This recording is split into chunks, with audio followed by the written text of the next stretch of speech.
Magandang hapon po, Ma'am Elvira Silang. Ang i-report ko po sa subject na Reading in Philippine History, the Constitution and its relevance to the people.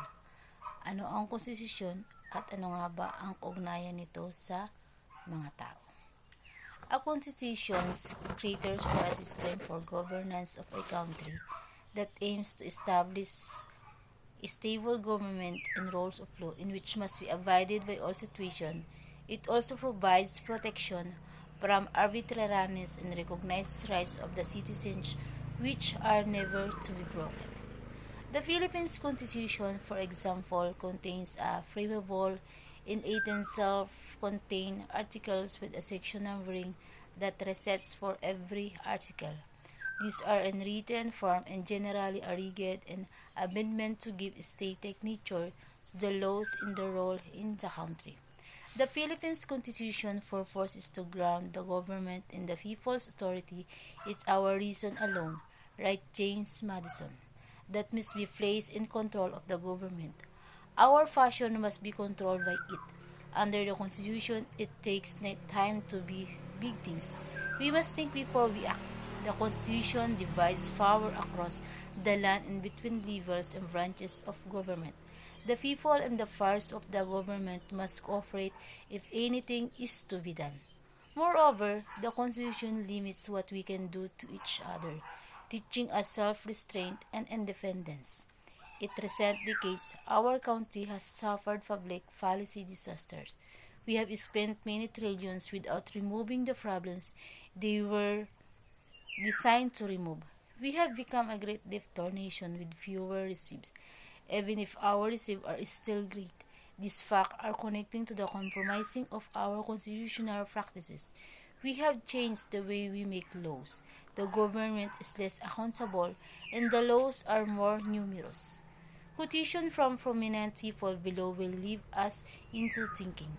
Thomas Jefferson once said, I know no safe dispository of the ultimate powers of the society but the people themselves, and if we think them not enlightened enough to exercise their control with a wholesome discretion, the remedy is not to take it from them, but to inform their discretion by education.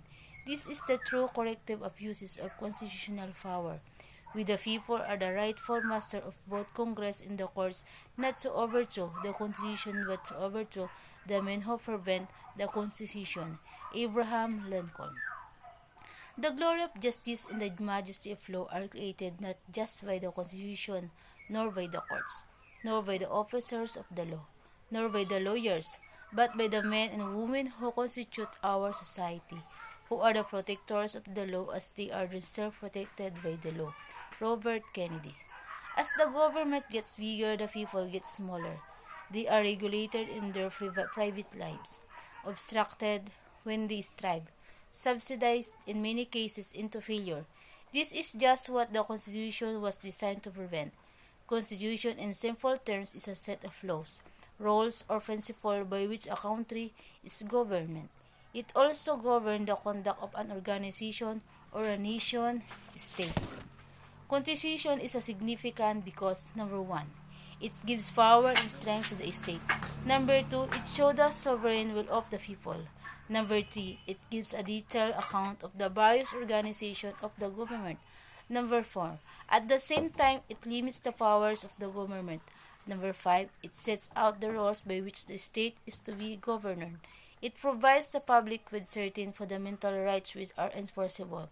Number 7, establishes link between the state and its citizens. 8, it also makes people aware about their duties. This explains to us that the Constitution is necessary for proper governance in a country like the Philippines. It does not discriminate and is common to all. Ang konstitusyon ay hindi lamang isa basta batas, kundi ito isang supreme law o nag-iisang pinakamataas na batas na kailangan sundin at respetuhin ng mga tao. Ito man ay presidente, senador, mayaman man o mahirap. Ang konstitusyon ay upang magbigay balanse between the power of the government and rights of the people upang magkaroon ng maayos na koordinasyon ang gobyerno at mga mamayan nito. Ito ay seguridad upang hindi abusuhin ng gobyerno ang kanyang kapangyarihan at hindi sumobra ang mga tao sa paggamit ng kanilang mga karapatan. Ang Constitution ang nagdi-define at naglilimit sa powers ng government at kung wala nito maaring maabuso ang kapangyarihan ng mga gobyerno at karapatan ng mga tao. The purpose of the Constitution is to prescribe the permanent framework of a system of a government. Yan po ang aking report para sa Philippines, Reading in Philippine History. Maraming salamat po, Ma'am Elvira Silang.